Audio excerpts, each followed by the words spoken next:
गुरु ब्रह्मा गुरुर् विष्णु गुरुर्देवो महेश्वरः गुरु साक्षात् परब्रह्म तस्मै श्री गुरवे नमः. Namaste. This video is part of our efforts to reach out to people who cannot understand Dr. H.S. Sinha's original videos in Hindi.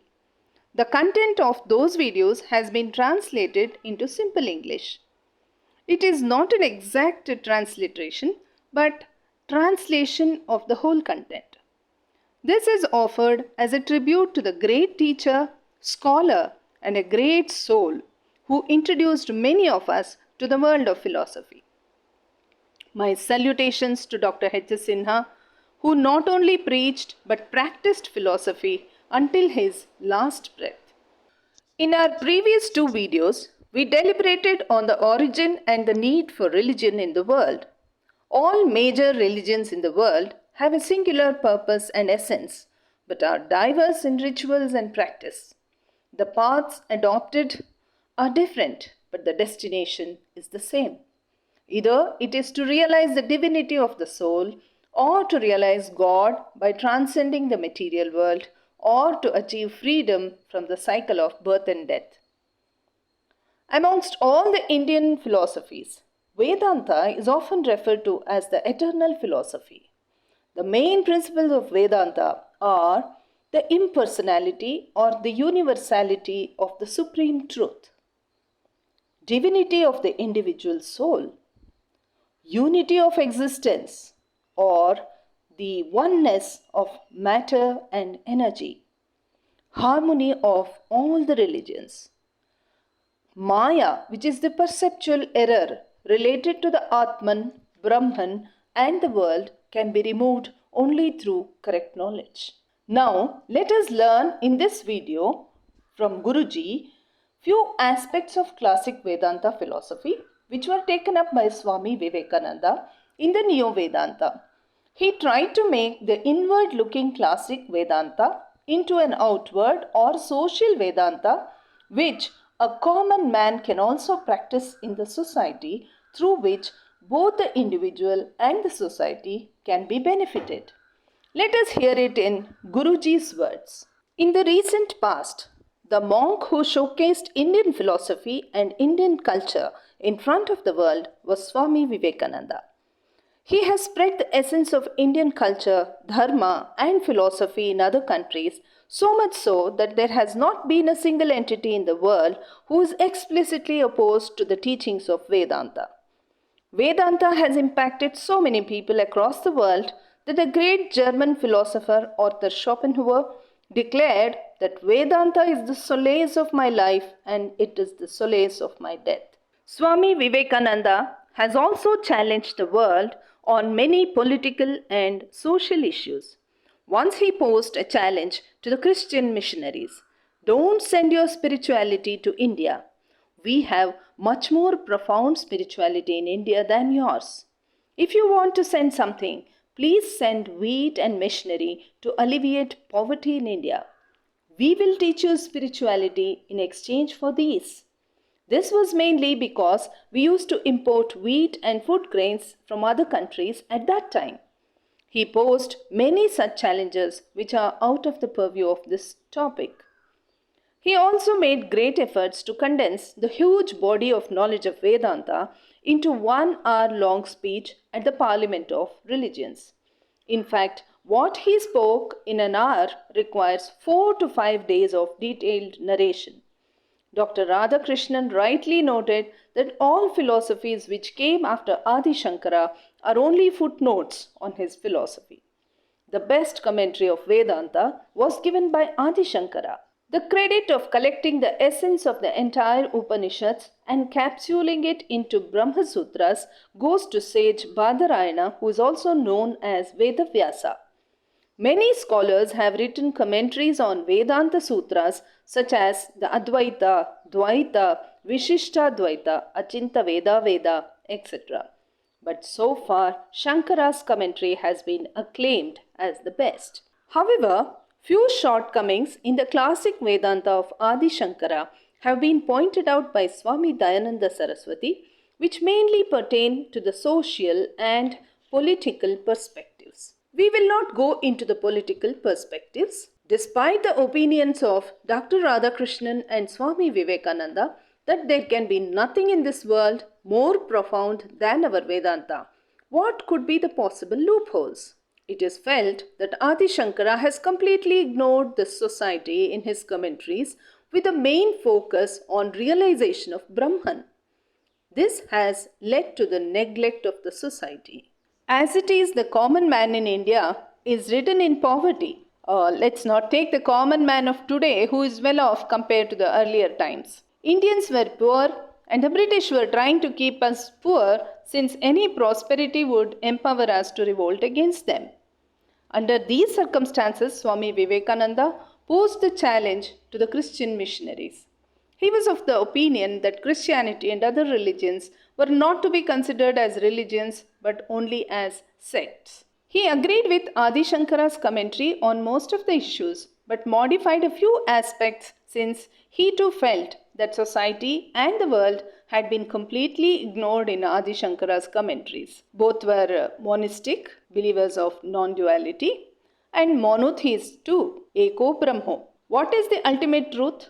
How can it manifest? And how do we understand it? Adi Shankara was of the opinion that a common man without intellectual capabilities and sound logic would find monastic philosophy hard to understand and digest.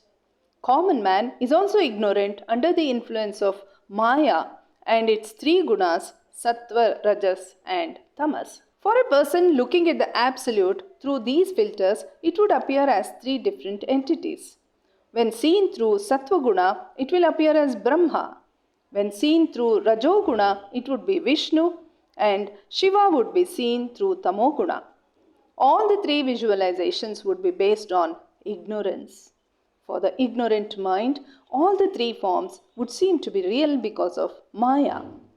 While the Absolute has no form or name, it is the Maya which gives forms and names for each manifestation. Swami Vivekananda has reiterated that Brahma is without beginning or end and formless, Nirguna and Nirakara, but manifests himself as per the limitations of human intellect.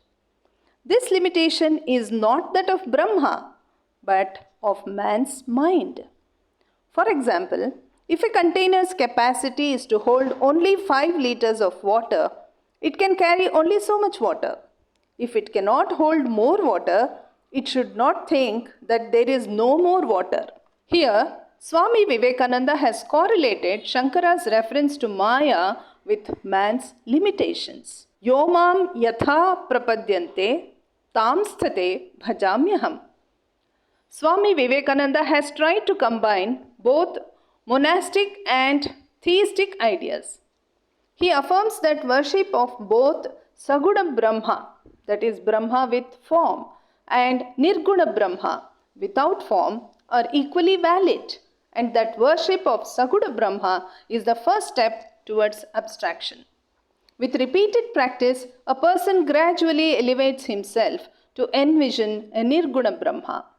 Thus, Swami Vivekananda bridged the gap between the visualization of Saguna Brahma and Nirguna Brahma. Another major modification made by Swami Vivekananda was with respect to the eligibility criteria mentioned by Adi Shankara for study of Vedas and Vedanta. In the very first chapter of his commentary on Brahma Sutra Bhashya, Adi Shankara wrote that women, Striya, and untouchables, Shudra, and businessmen, Vaishya, are not eligible to study Vedas and Upanishads. Since these exclusions would create a very bad impression of the otherwise liberal views of Hinduism, and people would mock at the religion which is supposedly universal in nature, Swami Vivekananda has ignored this part. Obviously, he could not include it in his lecture in the Parliament of Religions. It was also found that this exclusion was nowhere found in the Vedas or Upanishads. It is also a norm that anything not mentioned in the Vedas is not generally accepted as the absolute truth. It was, however, assumed that Adi Shankara might have quoted from Puranas or Manusmriti. Adi Shankara taught that the only thing that is real is Brahman and everything else is an illusion, Maya. What is Maya? Maya indicates that the world is not as it seems. Maya is perceived as the changing reality. A simple illustration is that of a rope which looks like a snake in a dark room. When a person perceives a snake inside a closed room, his first reaction is to jump and move away from it or try to drive it away. The logic and reasoning of how the snake got in there doesn't work at that moment. Maya takes over. Hence, Maya is as abstract as Brahman. In this case, the person is trying to escape from a snake which is never present. But it is also a fact that he has perceived a snake. The truth is that there is only a rope. Hence, it can be logically deduced that it is the darkness of ignorance, which makes a rope look like a snake.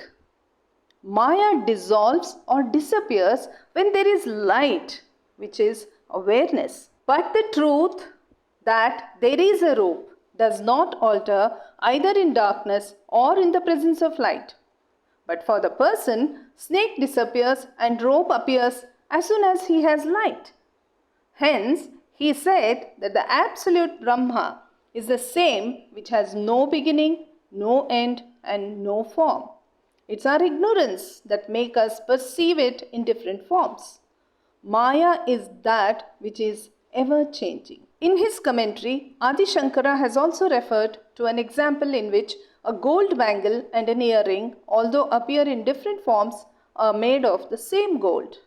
While an ignorant person sees only a bangle or an earring, a wise one sees only the gold in both. While Shankara attributes Maya to the limited knowledge of human being, Swami Vivekananda remarks that even the Maya is a creation of Brahma. His opinion is that the Absolute has the ability to disclose itself completely or partially, depending on the intellectual capability of the human being. Just as the sun gets shrouded in his own powerful rays, the Absolute cannot be perceived completely due to the Maya shrouding it. Kindly post your feedback, comments and suggestions in the description box given below. Thank you.